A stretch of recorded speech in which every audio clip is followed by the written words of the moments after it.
आप देख रहे हैं अनहोनी। अनहोनी में आज की कहानी हमारे साथ शेयर की है अजय जी ने। तो चलिए बढ़ते हैं आज की इस कहानी की ओर।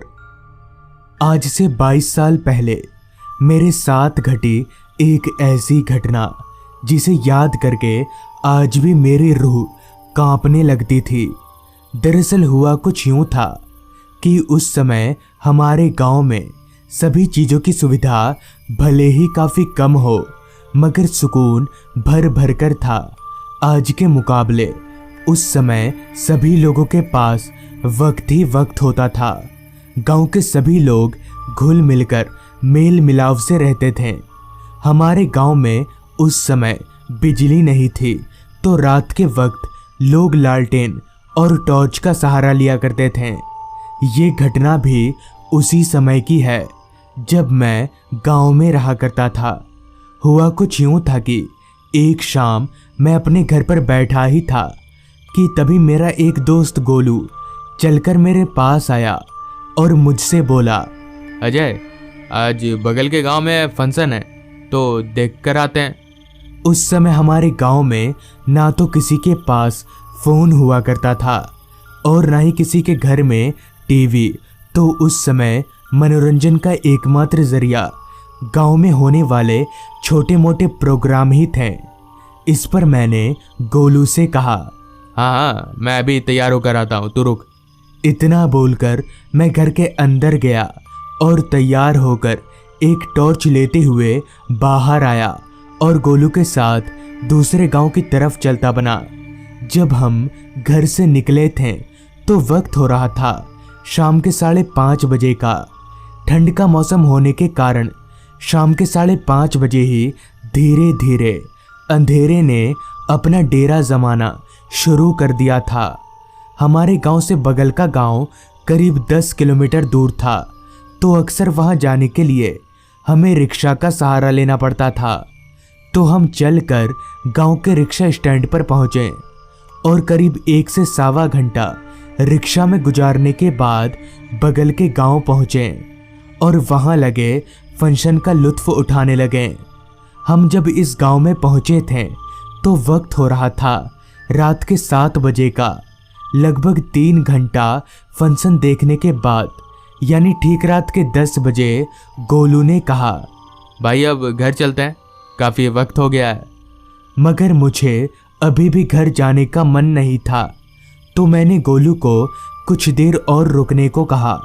फिर 10:30 बजे हम वहां से घर के लिए निकले तो अब रात काफ़ी हो गई थी जिस कारण पूरा रास्ता सुनसान और अंधेरे में डूब गया था। दूर दूर तक हमारे अलावा हमें कोई भी दिख नहीं रहा था। तो हम फटाफट घर जाने के लिए रिक्शा ढूंढने लगे मगर काफ़ी रात हो जाने के कारण हमें एक भी रिक्शा नहीं दिखा।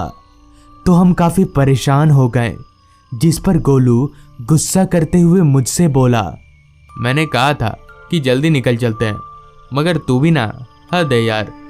मैं गोलू को कुछ बोल भी नहीं सकता था।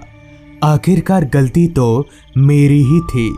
फिर भी मैंने गोलू से कहा, भाई अब क्या कर सकते हैं, मुझे नहीं मालूम था कि कोई रिक्शा नहीं मिलेगी वरना मैं जल्दी निकल जाता। और हाँ, यहाँ से हमारे गांव जल्दी पहुँचने का एक रास्ता है जो रेल लाइन के साइड से होकर जाता है, तो हम उधर से ही चलते हैं।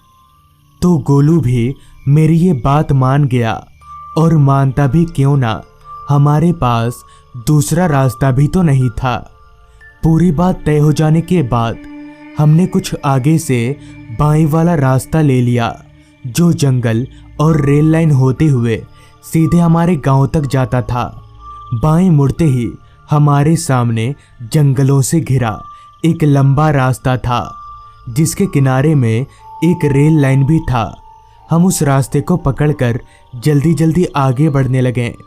वो रास्ता पहले वाले रास्ते से भी ज़्यादा वीरान था।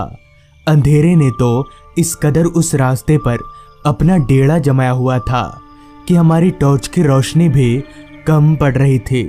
रास्ते के किनारे लंबे लंबे पेड़ों के कारण चांद की हल्की रोशनी भी इस रास्ते पर नहीं पहुंच पा रही थी। अब आ रही थी तो रात कीड़ों की आवाज़ें, वो भी काफ़ी हल्की हल्की।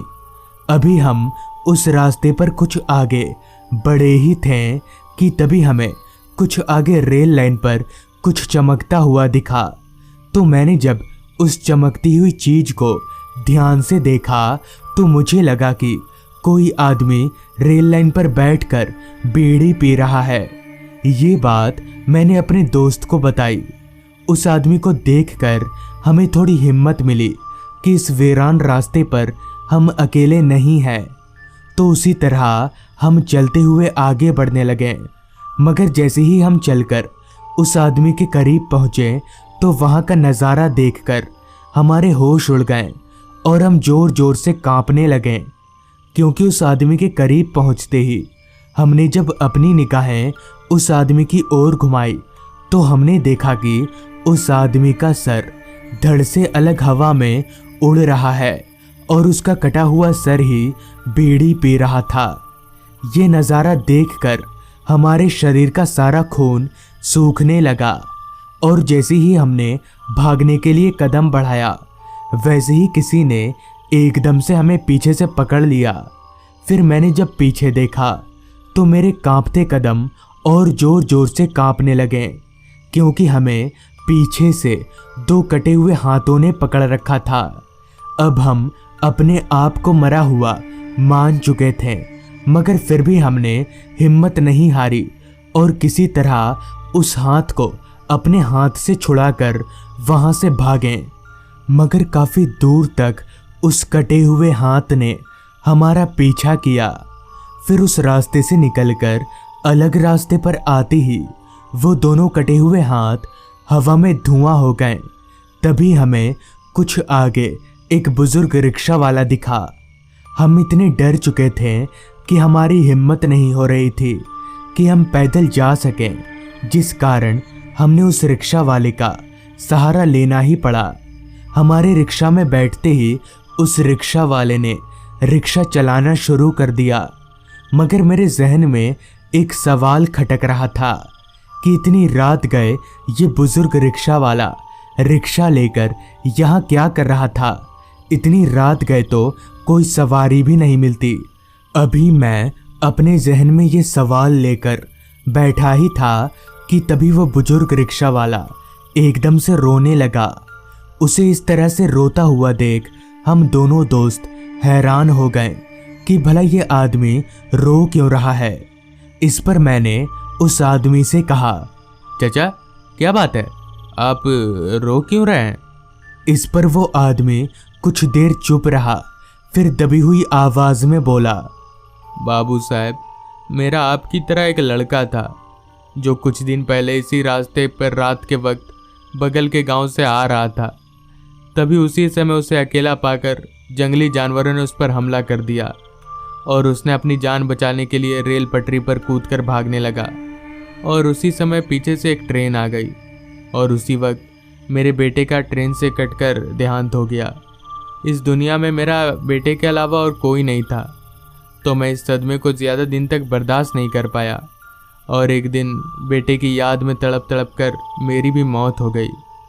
उस बुजुर्ग रिक्शा वाले की ये बात मुझे कुछ हजम नहीं हुई, मगर फिर जब मैंने अपनी निगाहें उस रिक्शा वाले के पैरों की ओर घुमाई तो सारा सच मेरी आंखों के सामने नाचने लगा, क्योंकि उस बुजुर्ग आदमी के पैर इंसानों से अलग उल्टे थे।